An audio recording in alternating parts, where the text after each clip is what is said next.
nessuno, quasi nessuno adeguato a 100 aeroporti, 100, quanti?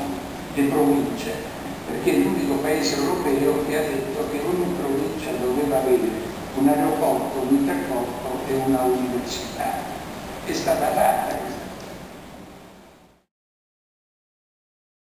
Abbiamo ripreso l'aeroporto di Napoli, abbiamo cominciato a investire, abbiamo lanciato un altro piano di investimento.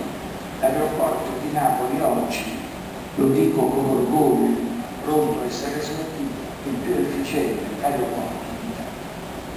Abbiamo comprato il 30% della SEA, queste aziende comunali, signori, sono la stratificazione degli interessi del tempo, per cui c'è di tutto.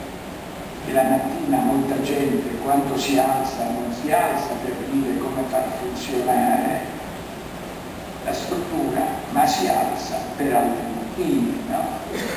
Noi abbiamo trovato delle situazioni veramente